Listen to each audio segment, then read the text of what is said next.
Buenos días, buenas tardes, buenas noches. Bienvenidos a un nuevo episodio de La Huella OVNI. Y hoy con muchísimos temas. Recién estaba haciendo como un análisis de lo que se llama mi sumario para el día, de todo lo que vamos a hablar. Y realmente hay muchísima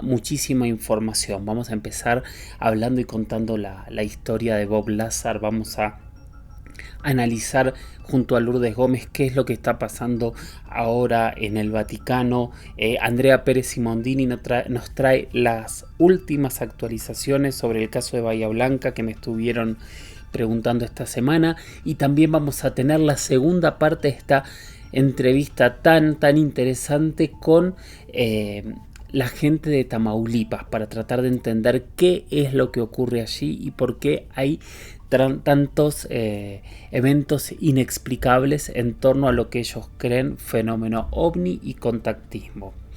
Como siempre, antes de empezar, les pido que se comuniquen conmigo, que me sigan en mis redes, que recomienden este proyecto para que cada día sea más y más grande. Para eso les doy mis redes. En Instagram soy @JorgeLuisSoficial. En Twitter soy @JorgeLuisS_77.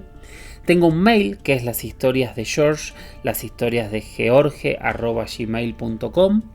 Y también tengo un número de WhatsApp para que me manden audios, ya sea preguntas, reflexiones o experiencias en primera o tercera persona,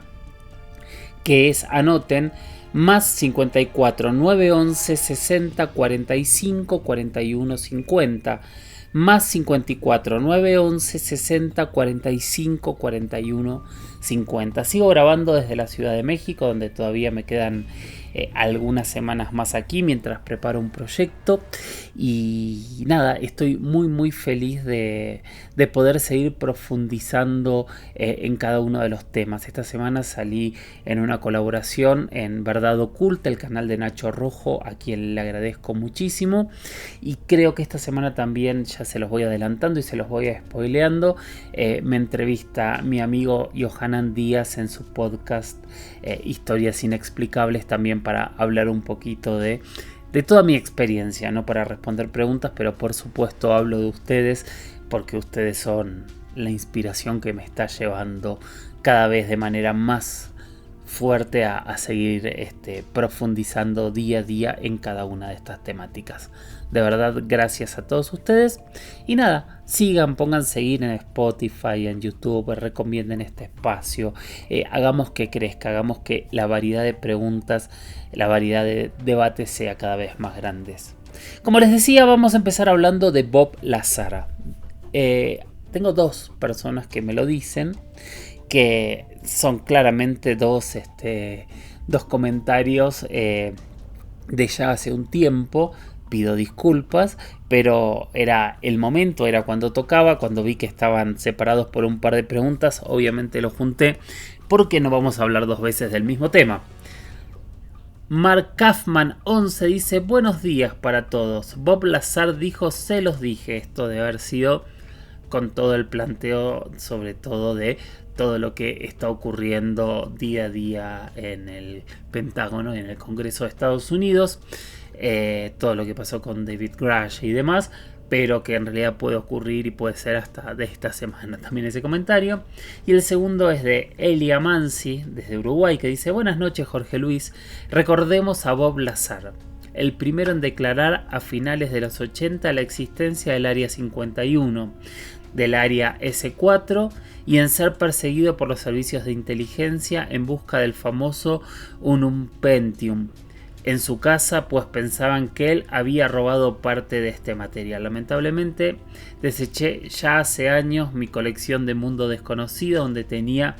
muchos informes sobre este ingeniero. ¿Y no sabes para qué vino el director de la NASA Argentina? Bueno, de la segunda parte ya hablamos en su momento. Vamos a dedicarnos a este señor que se llama Robert Scott Lazar, o Bob Lazar, como pasó a la historia. Y es una historia controvertida, incluso al día de hoy es una historia controvertida que de alguna manera yo, cuando empezaron a aparecer todos estos ex agentes militares, ex agentes de inteligencia de Estados Unidos a hablar del fenómeno OVNI, nunca pude dejar de pensar en Bob Lazar. Debo decir que nunca lo entrevisté, no lo conozco, me hubiese encantado, pero las veces que fui a hacer entrevistas a Estados Unidos nunca pude coincidir, por más que sí intenté hacerle un par de entrevistas alguna vez. Su historia es controversial porque pasaron cosas extrañas, ¿no? Hay todas unas historias de su infancia en donde parecía que era una especie de niño prodigio, en donde incluso había modificado autos, motos, cambiando motores, haciendo cosas que parecían increíbles. Y según su propia historia, después se transformó, estudió y se convirtió en un físico con un nivel de conocimiento muy grande, que eso hizo, según su historia, a que en un momento fuese invitado a trabajar en una base al sur del desierto de Nevada, a unos 170 kilómetros de Las Vegas, y que allí fue convocado justamente para trabajar en un tipo de propulsión diferente para unos vehículos que estaban desarrollando, diseñando en ese lugar. Según su propio relato, él cuando llega a esta base o cuando lo van a contratar, lo hacen firmar muchísimos papeles con referencias muy extrañas que a él empiezan a sorprenderle muchísimo y muchísimas condiciones, pero él las toma como parte de una prueba, según fue contando varias veces, hasta que empieza a trabajar, ¿no? Y lo que él descubre cuando empieza a trabajar son que había, según otra vez su propio relato, y vamos a dejar de decirlo para no aburrir, había 9 objetos, 9 platillos que había en cada uno un equipo trabajando. Un poco lo que a él le toca es en uno de esos platillos, en esta sección que se llamaba, que era el sector 4 dentro de esta base en Nevada, que por aquel momento era parte de Groom Lake, de toda esta región. Tiene que empezar a trabajar en la propulsión del objeto. Pero él empieza a descubrir cosas extrañas, ¿no? Como que esa propulsión en realidad es un trabajo de retroingeniería, y él mismo cuenta que desde el día 1 empieza a observar elementos extraños. Incluso él describe haber visto a científicos conversando con hombres que no eran hombres, que eran seres grises, estos extraterrestres que todos conocemos, y que automáticamente cuando eso ocurría le cerraban las puertas para que no viese, y después le decían que se trataba de muñecos. Bueno, él siguió avanzando, siguió desarrollando durante más de 6 meses, entre 1988 y 1989, esta tecnología a través de un elemento de la tabla periódica, que era el elemento 115, que hoy se lo conoce como moscovio, que no se conocía. Obviamente sabíamos que después del elemento 114, que era el último que teníamos, iba a llegar un elemento 115. Pero lo que contaba él es que a través de este elemento se generaba un combustible para estos objetos que era de una duración enorme, y que aparte al utilizarlo generaba como un campo gravitacional que era lo que hacía que estos objetos flotaran. Bueno, él empezó a ver cada vez cosas más extrañas, empezó a entender para sus adentros que esos objetos no eran aviones desarrollados por algún ingeniero de esa misma base, sino que se trataba de objetos que él empezó a entender que eran objetos extraterrestres, y que también había seres extraterrestres en este lugar. Ya para este momento él sabía que estaba dentro de la base que nosotros hoy conocemos como Área 51, y a mediados del año 89 él se junta con George Knapp, que es y era en ese momento también un periodista muy reconocido de Las Vegas, que ya venía investigando diferentes temáticas relacionadas con el fenómeno OVNI, y deciden hacer una entrevista en donde Bob Lazar cuenta todo lo que vivió en el Área 51, todo lo que se estaba haciendo, y a partir de ahí es que empieza a hablarse muy fuertemente de este concepto que David Grush, 20 y pico de años después, ¿no? 89, 99, 2009, 20 y pico de años después, 25, 26 años después, denuncia nuevamente que se está trabajando con tecnologías y con entes biológicos no humanos dentro de algunas bases. Imagínense un señor que dice ser ingeniero, se arma automáticamente un escándalo muy grande primero en Estados Unidos y después por supuesto en gran parte del mundo, y se empieza a investigar a este señor, a Bob Lazar, y lo más complejo que aparece es que se empieza a hablar de su biografía, que él había nacido en Coral Gables, en Florida, que había asistido a una escuela en Los Ángeles, que había trabajado que había estudiado en el MIT y en otra universidad que ahora no recuerdo, y que había trabajado en algunos laboratorios, especialmente en Álamo Gordo, si no me falla la memoria, que entre paréntesis es donde se desarrolla la bomba nuclear. Quienes habrán visto la película que se estrenó este año lo tendrán más presente. Bueno, lo que pasa es que van al MIT y no encuentran su título, no hay fotos, van a la otra universidad, tampoco aparece en los laboratorios donde dice haber trabajado antes de su trabajo en el área 51, también niegan que haya trabajado ahí, y se empieza a generar una enorme cantidad de temas, y de hecho también empiezan a filtrar algunas cuestiones legales que había tenido, algunos problemas legales que había tenido años antes de toda esta peripecia. Automáticamente él habla nuevamente y lo que dice es que los servicios de inteligencia de Estados Unidos borraron todas sus pruebas para que él no pudiese, para desacreditar su discurso y todo lo que había contado a la luz pública. Dentro de lo que dicen también diferentes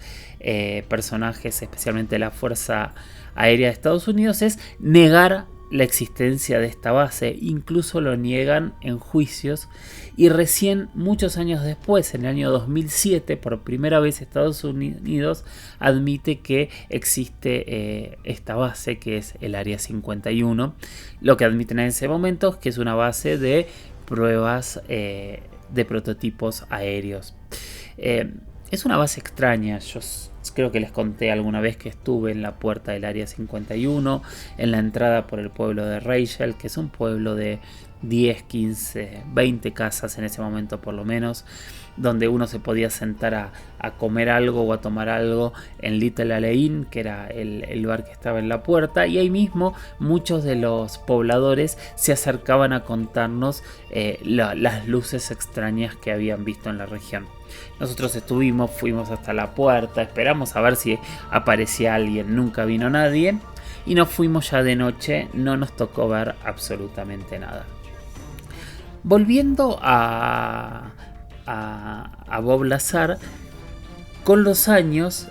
parte de lo que él dijo es que él había logrado entender que estos seres extraterrestres que estaban colaborando, o suponemos que colaborando en el Área 51, estaban poblando o estaban en la Tierra desde hacía por lo menos 10.000 años, y lo interesante es que él contó o pudo confirmar de alguna manera que ellos venían de la constelación de Zeta Reticuli, exactamente lo mismo que hace algunos capítulos atrás escuchamos hablar de Betty Hill cuando ella dibujó ese plano estelar que era justamente Zeta Reticuli. Con los años el moscovio se desarrolló, hoy es un elemento más de la tabla periódica, todavía nadie lo ha podido estabilizar, es un elemento que dura muy poco tiempo antes de desvanecerse, o sea, los estudios que se hacen son muy básicos todavía, entiendo yo, aunque tal vez habría que hablar con un físico para que lo pueda explicar mejor. Pero hasta ahora nadie ha logrado comprobar que este elemento 115 de la tabla periódica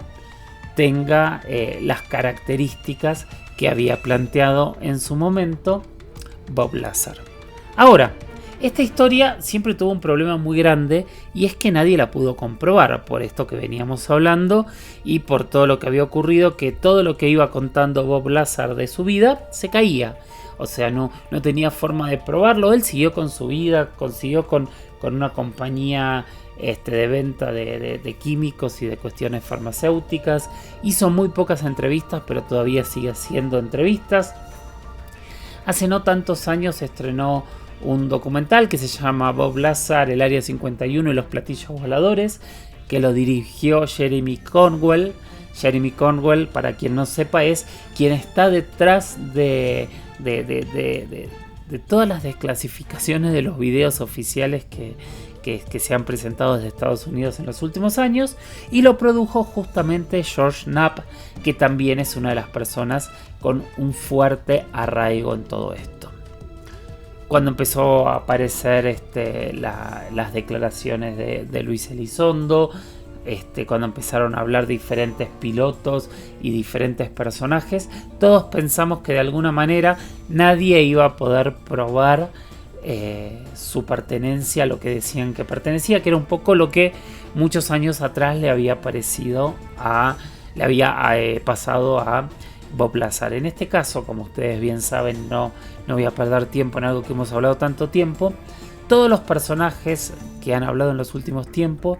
se asegura y se ha confirmado que formaron parte de las fuerzas de los servicios de inteligencia, de la Fuerza Aérea, y que estuvieron en el lugar en donde están contando, por más que hasta este momento nadie pueda probar realmente que hayan visto o que hayan investigado lo que cuentan, porque tampoco han aparecido pruebas físicas. Especialmente pienso en todo lo que dijo David Grush, que de hecho el Pentágono hasta negó, después de una pseudo investigación interna que claramente le costó el puesto a Kirkpatrick, al director del Aro. Dijeron que ellos no tenían ningún tipo de vehículo o de cuerpo no humano que lo estuviesen ocultando. Pero todo esto que fue pasando en estos 20 años, que podemos ir más atrás, yo pensaba que en realidad era muy importante nombrarles a otro gran personaje, que yo creo que tengo una entrevista con él que algún día la voy a subir, que es el fallecido ministro de Defensa de Canadá, Paul Heller, que en 2005, yo estuve buscando a ver si era la primera vez que hablaba y no lo encontré, pero en 2005 fue parte del Disclosure Project, en donde personajes de muchísimo nivel y de muchísimo acceso por primera vez admitieron en una conferencia de prensa que ellos estaban seguros de que existían contactos o que existían investigaciones o que los ovnis eran reales. Fue algunos años, fue 6 años después de lo de Bob Lazar, donde todo empezó a cambiar, y hoy ya cambió de manera rotunda. Ahora, mi pregunta ¿es real la historia de Bob Lazar? ¿Se va a poder probar algún día que todo su relato era cierto? ¿Alguien va a decir, bueno, sí, realmente borramos sus pruebas para desacreditarlo? Porque es muy difícil, dentro de un mundo donde no hay respuestas, tratar de quedarnos, por lo menos a mí me pasa, con que una conspiración, por más que pueda ser real, por sí sola sea real. Ojalá algún día podamos tener respuestas seguras de esta historia de Bob Lazar, aunque claramente escucharla hoy, después de todo el contexto de todo lo que ocurrió estos 25 años, tiene un sentido mucho más fuerte de lo que había ocurrido cuando por primera vez se animó a hablar. Las Vegas es un lugar donde hay muchas cosas que tienen que ver con muchas verdades. Y en muchos puntos de Estados Unidos, no podemos dejar de olvidarnos de Roswell en ningún momento, donde se han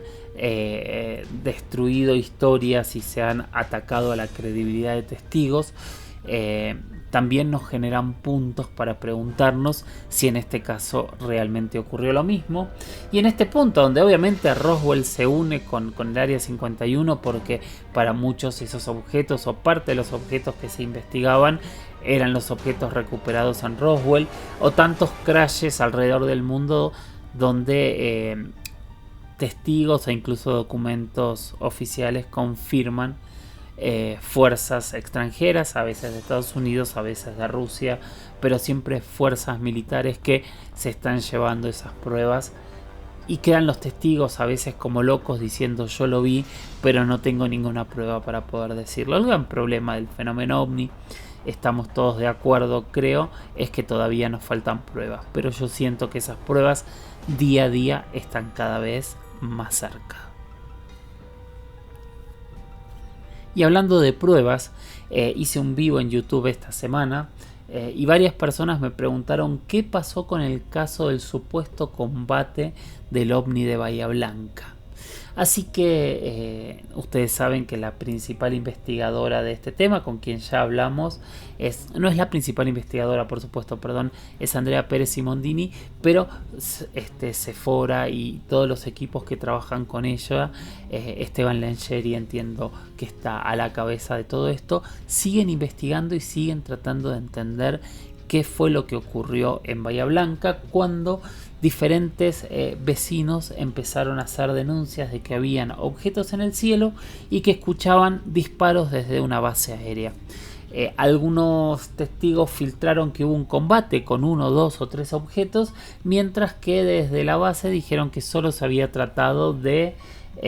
un entrenamiento militar, pero primero lo negaron, después lo confirmaron. Todo fue raro. Contamos esa historia en este podcast ya hace un tiempo atrás. Si quieren, no lo recuerdan o se pasaron ese episodio, pongan Bahía Blanca en el buscador y seguramente los va a llevar ahí. Pero ahora vamos a escuchar a Andrea Pérez Simondini y ver cuáles son, no porque no estamos viendo, y escuchar cuáles son las últimas novedades del caso de Bahía Blanca. Bueno, Jorge Luis, ¿cómo estás?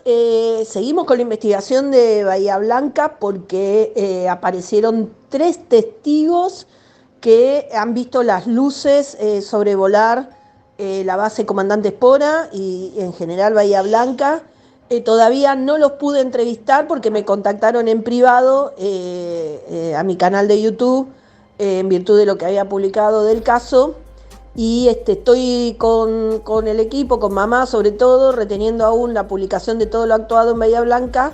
porque estábamos esperando estas personas. Así que si sale bien, lo que les puedo adelantar que ellos vieron no solo una luz, sino 3 luces que van en relación a lo que nos había comentado el policía, que es el único testigo directo de las luces que teníamos. Así que bueno, está pendiente ahora tomarle las declaraciones, que estoy esperando el contacto y bueno, ver si podemos avanzar sobre esta situación. Así que bueno, muy expectantes porque en realidad la fortaleza del caso tiene que ver con los testigos, como siempre lo decimos, y básicamente esto también sería, y quiero ver además qué declaran, porque tenemos el testigo sólido que es el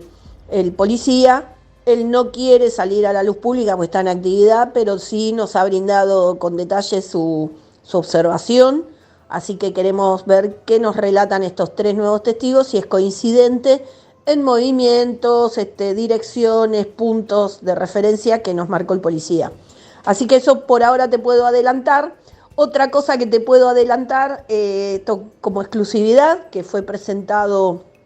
en el grupo interno de trabajo ya, con Fénix 4 y con nosotros, que he recibido vía la Ley de Acceso a la Información Pública una respuesta del Ministerio de Defensa sobre lo sucedido ahí, que básicamente habla de que ellos reconocen que hubo una actuación de entrenamiento del ejército en el lugar de la cantera, con detalles técnicos del armamento usado y los vehículos utilizados. Después Pablo Álvarez, para ver si le respondían lo mismo, hizo una nueva solicitud que le respondieron básicamente lo mismo, con algún detalle sumatorio, pero tenemos ese dato. Nosotros incursionamos por el lugar y entrevistamos, ahí hay 2 canteras, una en actividad y la otra cerrada hace muchos años, donde entrevistamos directamente en la primera los trabajadores que están en la cantera activa, que nos negaron cualquier acción militar de ningún tipo. Y en la cantera cerrada, mamá incluso le preguntó a la que cuida con la familia la cantera, que negó la actuación no solo del ejército, sino de cualquier fuerza. Así que hasta ahí puedo adelantarte de lo avanzado. Muchísimas gracias, Andrea, y felicitaciones por el exitosísimo congreso que acaba de terminar en Victoria, Entre Ríos, con una cantidad de gente increíble que fue a participar de las disertaciones, de los planteos, incluso hicieron una vigilia en el Cerro La Matanza. La verdad, muchas felicitaciones, gracias, y esperamos las próximas novedades sobre este caso. En los últimos días, cambiando de tema, ya parezco un noticiero hoy, mucha gente también me empezó a escribir porque el Vaticano decidió actualizar su protocolo para poder analizar y comunicarse sobre cuestiones paranormales, objetos extraños que se ven, apariciones fantasmales, por supuesto apariciones de vírgenes como primer punto, y también en todo a lo relacionado con milagros. Por supuesto, si tenemos que hablar de misterios y religión, para mí la persona que más sabe de estos temas es mi amiga Lourdes Gómez, así que obviamente le pregunté a ella porque me parecía muy interesante que escuchemos cuál es su opinión sobre lo que está ocurriendo hoy con el Vaticano.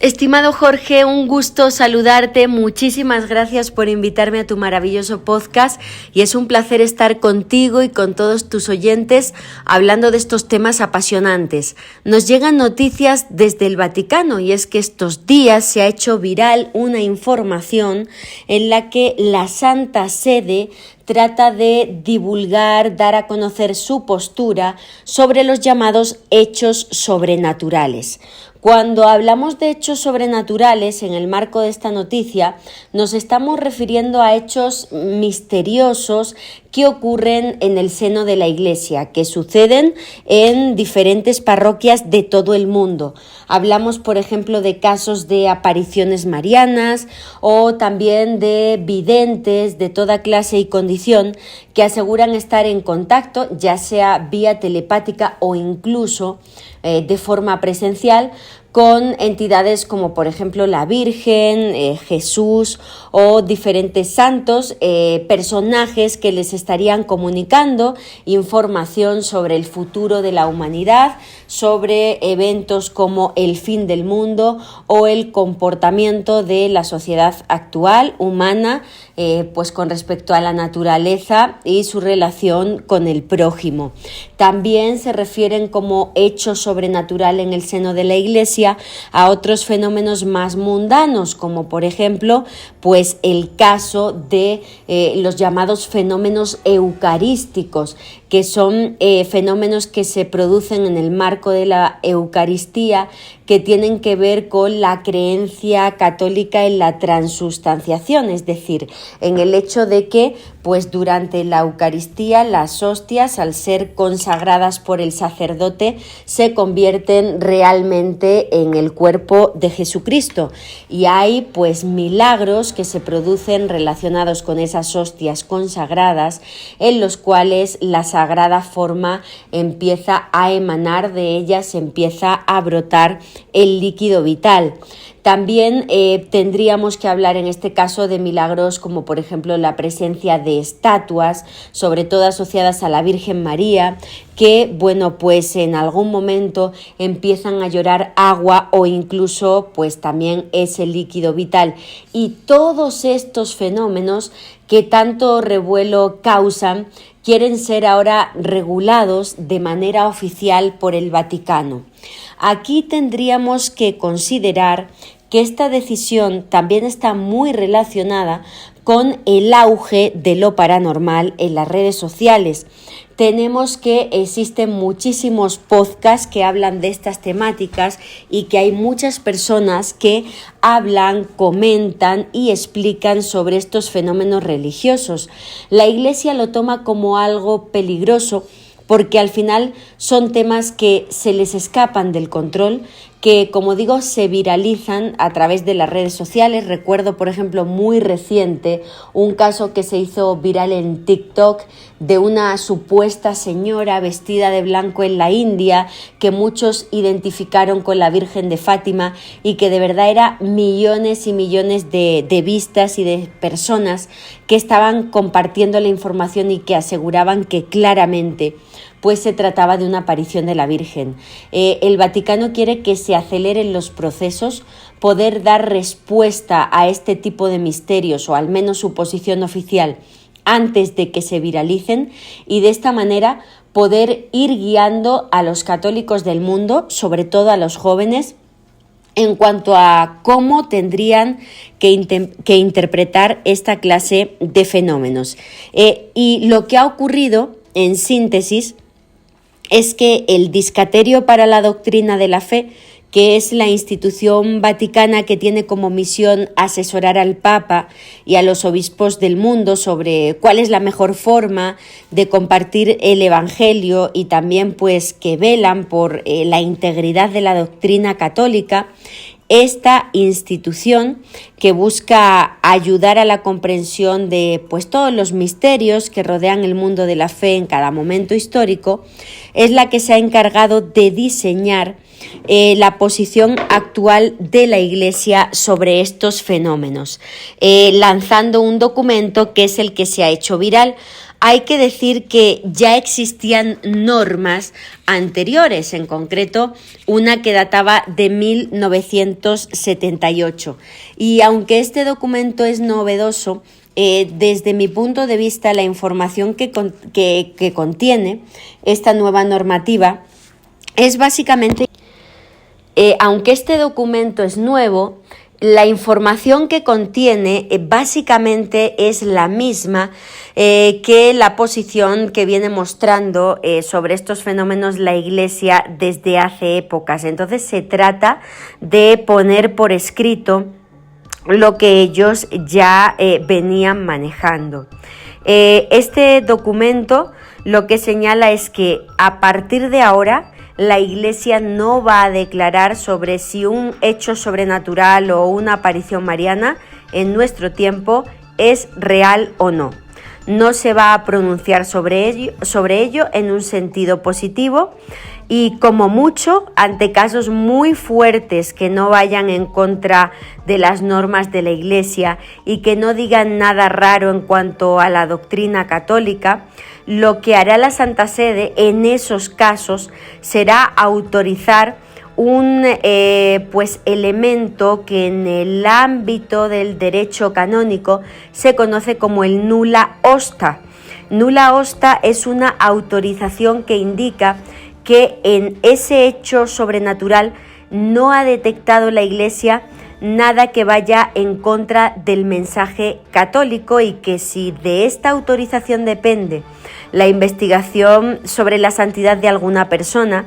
que se entienda el nulla osta como un permiso de inicio de actuaciones por parte de otras instituciones vaticanas, como la Congregación para las Causas de los Santos. En el nuevo documento también se recomienda que, pues todo sea paso por paso, que el primer paso, cuando ocurre un hecho sobrenatural en una iglesia, sea una investigación de esa diócesis en concreto. Sería el obispo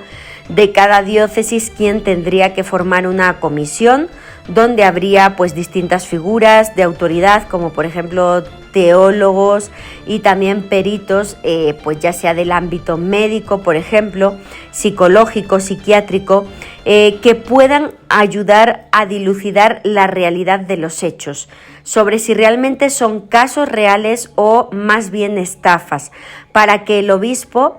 pueda emitir un veredicto, y en caso positivo, en caso de que descubran que la persona, por ejemplo, que ha protagonizado el fenómeno, pues no tiene ningún problema a nivel psicológico, psiquiátrico, que la persona, después de investigar su vida, detecten que no tenga pues deseos de fama o que le haga falta dinero. Una vez que hagan esas investigaciones, o en el caso, por ejemplo, no sé, de un milagro eucarístico o una estatua que llora, una vez que los científicos hayan determinado que no existe una explicación para ese fenómeno, que solo entonces eleven un veredicto a Roma, al Discaterio para la Doctrina de la Fe, para que ellos ya en el Vaticano puedan examinar el caso y pronunciarse con suficientes elementos de juicio sobre estas cuestiones. Lo que buscan con este nuevo documento o esta nueva normativa es, como decía, que se acelere la respuesta y que así pueda evitarse que estas noticias se hagan virales en las redes sociales antes de que la Iglesia se haya pronunciado sobre la realidad de las mismas. Lo que a mí me queda claro es que este documento pues desprende de alguna manera el temor del Vaticano a que esos mensajes pronunciados por supuestos videntes marianos pues vayan a tener más importancia para los fieles católicos que realmente el propio Evangelio que se recoge pues en el principal, desde luego, libro religioso para el catolicismo como es la Biblia. También publicando este documento sobre las creencias sobrenaturales, el Vaticano expone su postura de no decidir si son ciertas o no las manifestaciones en un sentido positivo, pero sí señalar claramente los casos que se detecten relacionados, bueno, pues con una estafa o con un tema de empoderamiento económico. Ellos quieren examinar con lupa estos casos, poniendo mucha atención en los mensajes que dan esos supuestos videntes de Jesús, de la Virgen o de los santos, para que los fieles no crean, bueno, pues de alguna manera mensajes que se alejen de la doctrina católica. Por eso han hecho mucho hincapié en el documento en que los obispos examinen pues el estado mental de estas personas y su rectitud moral.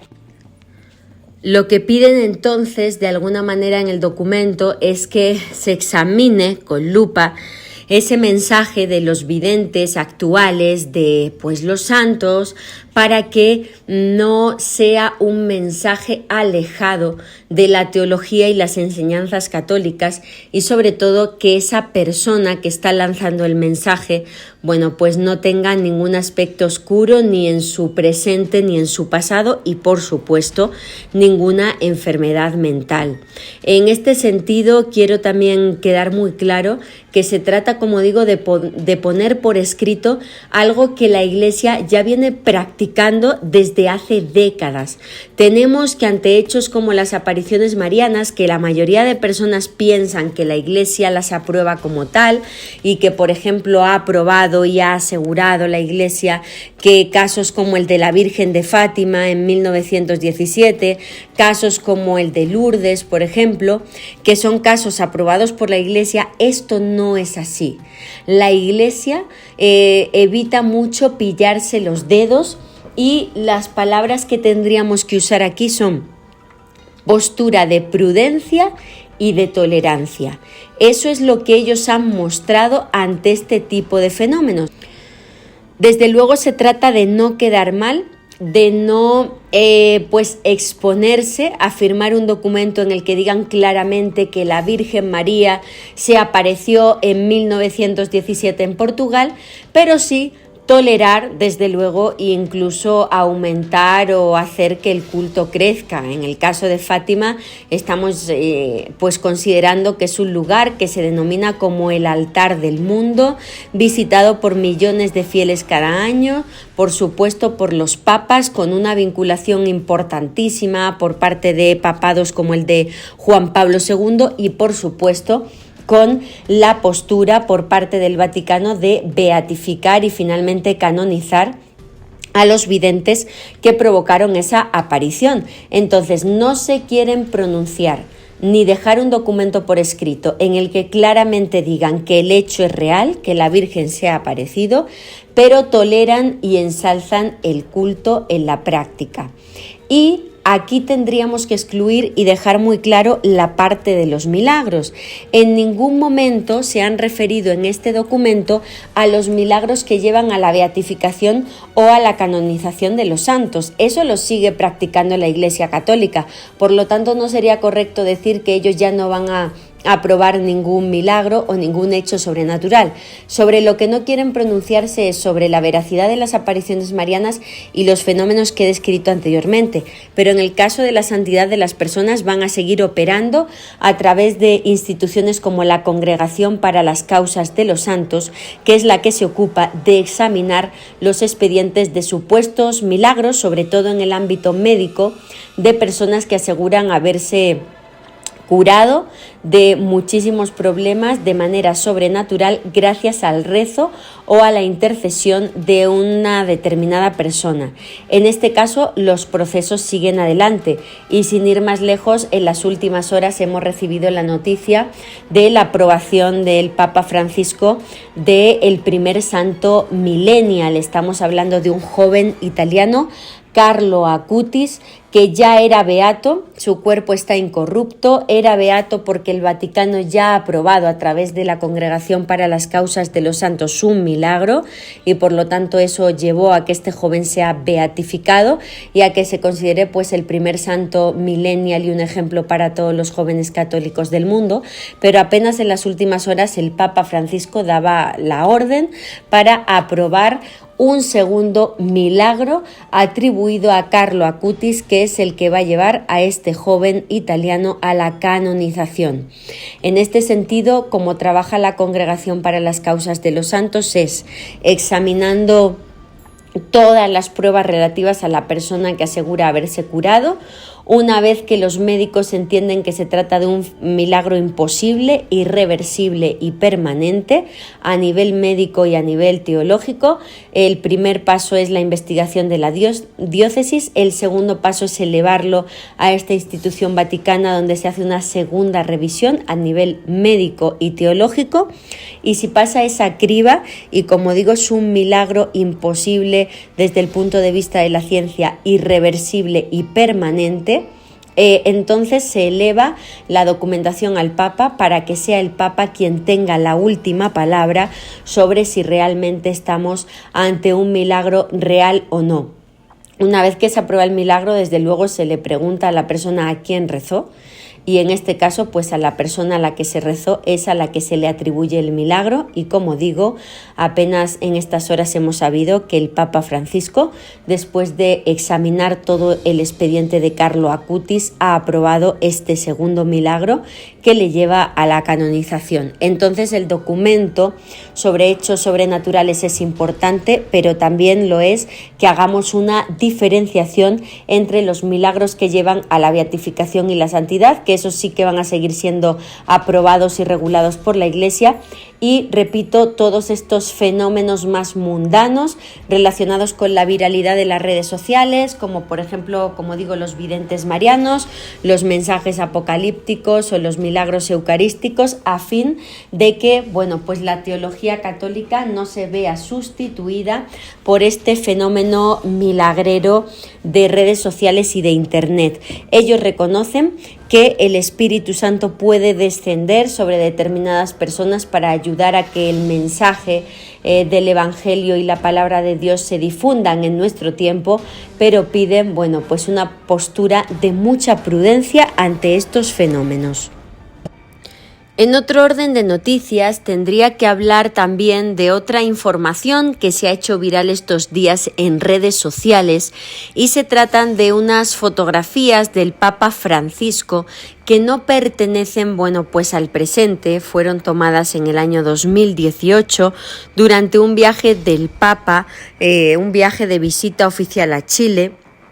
Y en estas fotografías el Papa Francisco aparece luciendo una casulla en tonos verdes que muestra algunos símbolos prehispánicos. La fotografía se ha hecho viral en redes sociales en las últimas horas y pues muestra en concreto un geoglifo del desierto chileno conocido como el Ser de Atacama. Se trata de una figura de más de 80 metros que fue descubierta en los años 60 durante un sobrevuelo por el desierto desierto de Chile, una figura gigantesca tallada pues mediante el método del vaciado y el relleno con piedra, como digo, en el desierto de Chile, y que algunos relacionan pues con dioses tan misteriosos como Huiracocha o incluso con la supuesta presencia de visitas extraterrestres en la antigüedad. Ha impactado mucho que en una ropa litúrgica oficial del Papa Francisco aparezca este ser de Atacama, e incluso se han tenido que manifestar pues las personas encargadas de diseñar ese vestuario litúrgico para ese viaje que tuvo lugar en el año 2018. Han asegurado que lo que se pretendía,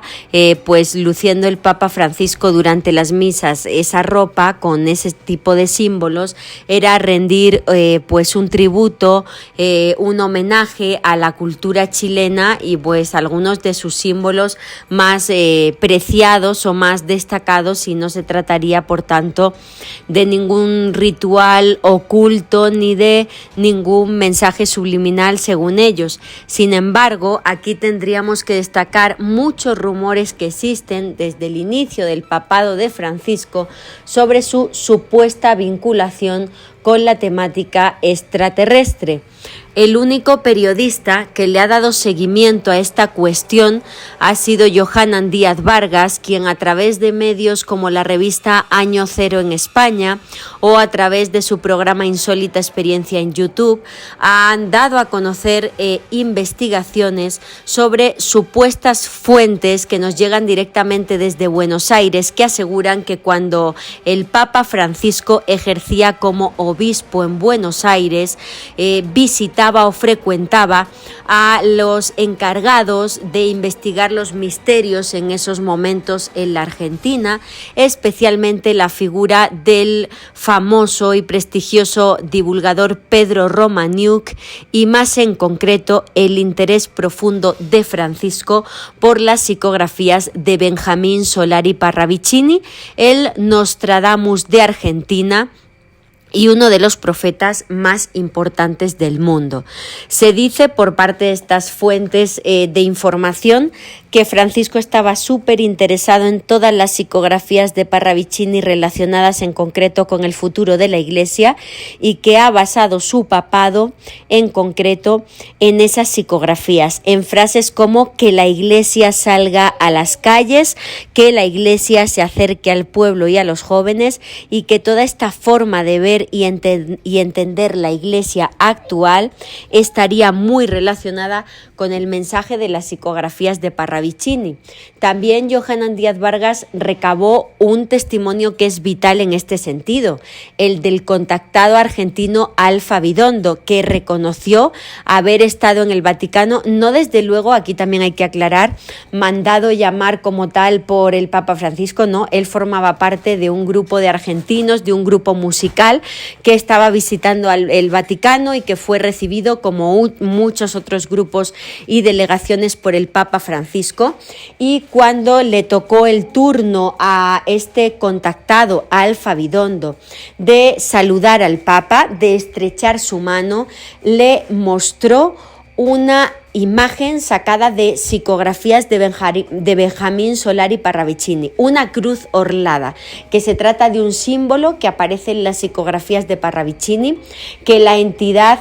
con la que contactaba Parravicini, Fray José de Aragón, le dijo que iba a ser una cruz importantísima cuando llegara a los grandes cambios planetarios, una cruz orlada que es muy famosa, que actualmente sabemos que ya tiene incluso el presidente Milei en sus manos. Y bueno, pues cuando Alfa Bidondo le muestra la cruz, asegura él directamente a Johanan Díaz Vargas que el Papa la bendice, y entonces Alfa Bidondo le dice: no sé si lo conozca, Santo Padre, se trata de una cruz de un argentino, Benjamín Solari Parravicini, y el Papa en esos momentos, repito, dicho por Alfa Bidondo a Johanan Díaz Vargas, le dice, le corta y le dice: lo conozco muy bien, con una sonrisa enigmática que a mí me lleva a pensar que se trató pues como una suerte de confirmación de ese secreto a voces y ese interés oculto de Francisco en las profecías y en la vida extraterrestre. Aquí también habría que aclarar entrevistas que ha dado el Papa Francisco donde se le ha preguntado directamente por la cuestión de los ovnis y los extraterrestres, y el Papa ha manifestado que la obra de Dios puede ser muy grande y que él no tendría inconveniente, si se llega a confirmar que existe vida extraterrestre o inteligencia extraterrestre fuera de nuestro planeta, pues evangelizar desde luego también a esas criaturas del Señor. Entonces eso es lo que podemos comentar de esta noticia tan interesante, y desde luego estar muy atentos a cualquier nuevo hecho que se produzca en este sentido. Muchísimas gracias, Jorge. Muchísimas gracias, Lourdes, la verdad que es súper interesante. Básicamente la primera parte es, de alguna manera, mantener el control del relato y de las investigaciones. Un poco también hay que saber que la Iglesia Católica usualmente actualiza sus modos de trabajo, actualiza sus libros, sus rituales, perdón, no me salía la palabra. Y también todo esto de alguna manera también significa que nunca dejan estas temáticas fuera o las tratan como cuestiones atemporales sin explicación, ya sea desde la cuestión de exorcismos hasta diferentes signos y símbolos en el cielo. Y en la segunda parte, no sabía que ibas a hablar de eso, maravilloso. Justamente,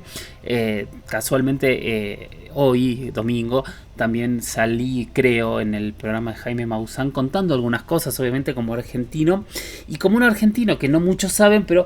también muchos años de mi juventud formado con los jesuitas. Lo primero que yo te diría es que los jesuitas suelen usar ese tipo de elementos, por lo menos en América Latina o en Sudamérica, elementos que estén planteados y que tengan símbolos locales. De hecho, si vamos a la historia de los jesuitas, sobre todo en lo que es el límite entre Argentina, Brasil y Paraguay, vamos a ver cómo ellos adoptaron muchísimos símbolos de los guaraníes dentro de su evangelización y su liturgia. Es algo que yo lo he visto muchas veces en este tipo de elementos en las ropas de los jesuitas. Y por otro lado, justo lo comentaba el otro día con Jaime Maussan y me agarraron y me entrevistaron para hacerlo. Hay un dato que tal vez no se conoce tanto fuera de Argentina, pero Jorge Bergoglio, Francisco, antes de convertirse en papa, mucho tiempo antes de ser obispo, por supuesto, estamos hablando del 70, en fines del 70, Bergoglio era el rector del Colegio Máximo de San José, un colegio de formación jesuita muy grande, realmente es enorme, y allí también vivía bajo sus órdenes el Padre Reina. El Padre Reina fue uno de los más importantes investigadores que tuvo Argentina en el fenómeno ovni, y que obviamente su trabajo era bastante público. De hecho se reunía con gente, hablaba del fenómeno ovni y por supuesto lo hacía bajo órdenes de Bergoglio. O sea, claramente Bergoglio conocía perfectamente el trabajo que hacía el Padre Reina investigando el fenómeno ovni. Y aparte, al lado del Colegio Máximo hay un observatorio que durante muchos años se dedicó a estudiar el Sol, en donde mucha gente cuentan que estaban todos los estudios, los trabajos, las investigaciones y muchas de las pruebas que durante muchos años, hablando con muchísima gente, el Padre Reina recolectó. O sea, claramente Francisco, de una manera directa o indirecta, siempre estuvo muy relacionado con todas estas temáticas.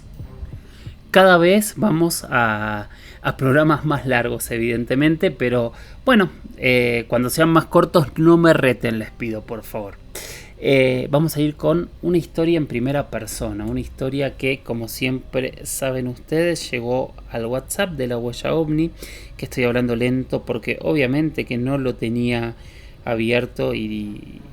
por ahí ustedes ya recuerdan el número, pero yo no. que es el más 54 911 60 45 41 50, más 54 911 60 45 41 50. Bueno, vamos a escuchar esta experiencia. Buenas noches, Jorge. Mi nombre es Esteban, te hablo de la provincia de Córdoba para contarte mi historia en base a tu historia de TikTok. Solo quiero corregir que, haciendo memoria, no fue en el año 79, sino fue en el año 77, más precisamente porque esto sucedió en la provincia de Río Negro también, cuando yo era chico, y ya ahora paso a contarte la historia. Bueno, la historia comienza en la línea sur rionegrina, sobre la ruta 23, el paraje Nahuel Nilleu. En el año 77, mi papá era maestro rural, estaba como director en esa escuela. Ahí estábamos, bueno, mi papá, mi mamá y mis dos hermanos varones. Uno tenía 1 año de edad, yo tenía 6 porque estaba haciendo primer grado en esa escuelita en el paraje. El paraje está distante 500 kilómetros de Bariloche. La ruta 23 cruza de Viedma a Bariloche, pegada a la línea del ferrocarril Roca, que va de Buenos Aires a Bariloche. Y el poblado constaba y consta, calculo yo, hoy, de una escuela pegada a la ruta, que era de ripio en ese momento, no era asfaltada, una estación del ferrocarril, un destacamento policial chiquito y una despensa de unos señores Arden.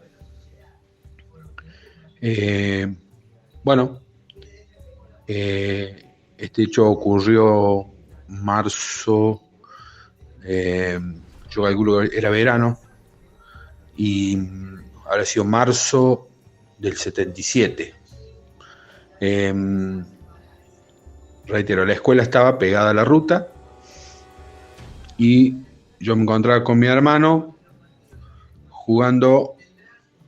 a eso de las 7 de la tarde, un cielo rojizo ya atardeciendo,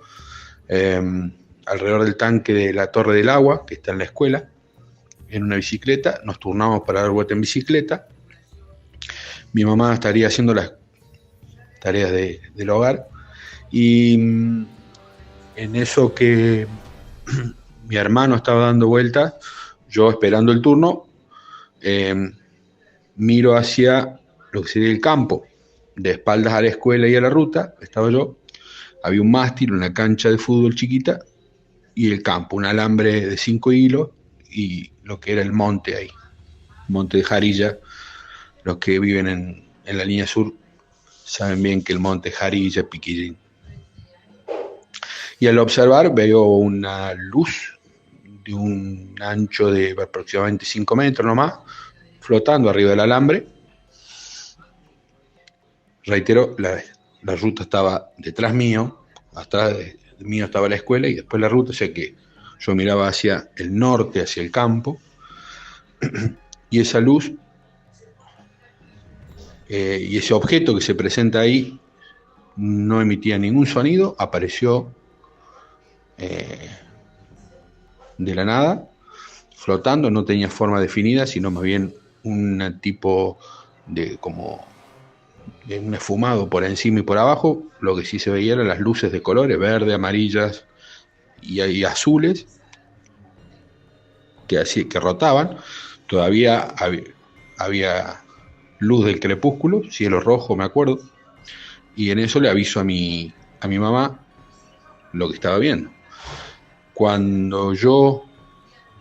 le digo eso a mi mamá se desespera. Mi otro hermano también estaba viendo, o sea, fuimos 3 personas que vimos eso, se desespera, y antes de que mi mamá, yo le comunicara lo que estaba viendo, yo me quedé un instante, no recuerdo cuánto,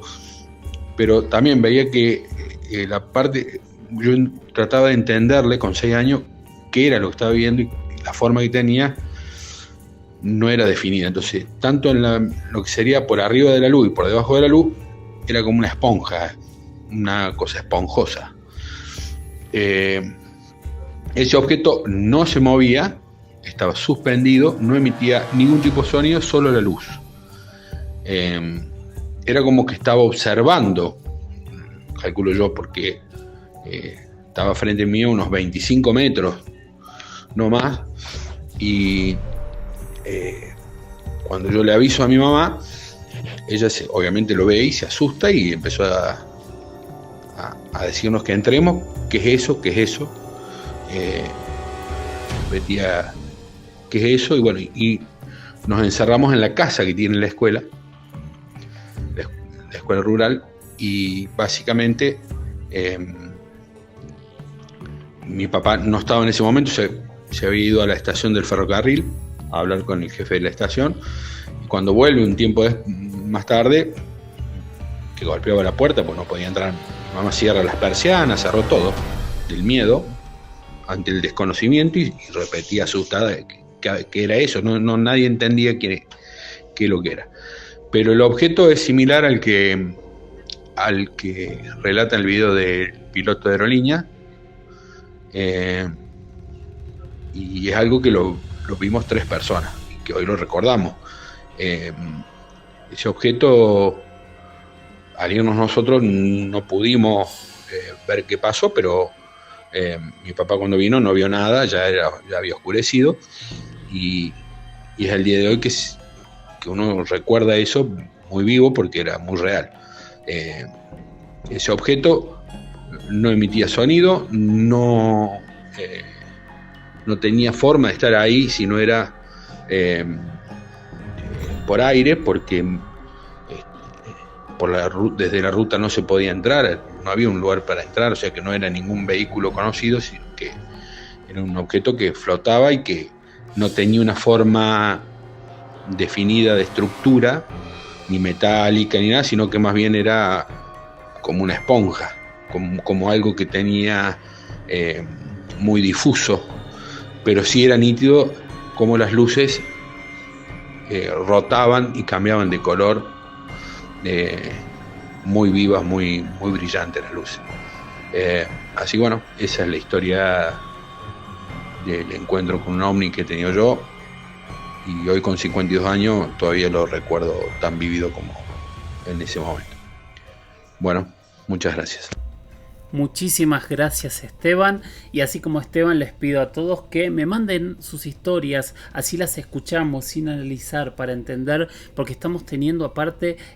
unos casos y unos testigos que sorprenden. De hecho, estoy pensando en algún momento en empezar a hacer especiales con solo sus historias en primera persona para poder contarlas y seguirlas. Yo sé que les había prometido que ahora íbamos a seguir con la segunda parte de Tamaulipas, que yo creo que van a ser 3 partes. Pero ya cumplimos la hora, y la verdad es que tampoco quiero llegar a un programa de hora y media, porque va a ser demasiado desprolijo desde formato, así que me voy a guardar la segunda parte de Tamaulipas para la semana que viene. Quiero agradecerles a todos los que han llegado hasta aquí. Nuevamente pedirles que me sigan en mis redes, que me sigan en mi Instagram, @JorgeLuisSOficial, en mi Twitter, @JorgeLuisS_77, que me manden mails a las historias de George, las historias de George, @gmail.com, y por supuesto que me manden audios, experiencias, comentarios, preguntas a mi WhatsApp, que es el más 54 911 60 45 41 50, más 54 911 60 45 41 50. Pongan seguir a La Huella OVNI en donde lo estén escuchando, compartan este proyecto, hagámoslo crecer entre todos y sigamos adelante. Hay como 200 hojas de preguntas, así que tengo muchísimas preguntas y debo tener unos 20-25 testimonios para seguir poniendo. Así que también a quienes hagan las preguntas y manden los testimonios, tengan paciencia, pero van a ir saliendo. Gracias de nuevo por haber llegado hasta acá y como siempre digo, no nos casemos con verdades absolutas, quedémonos con las grandes preguntas, capacitémonos, miremos al cielo, entendamos qué es lo que ocurre y quedémonos con cada uno de los elementos inexplicables. Hagámonos esas preguntas primigenias que se hicieron nuestros ancestros cuando miraron al cielo por primera vez. Gracias y hasta la semana que viene. Chau chau.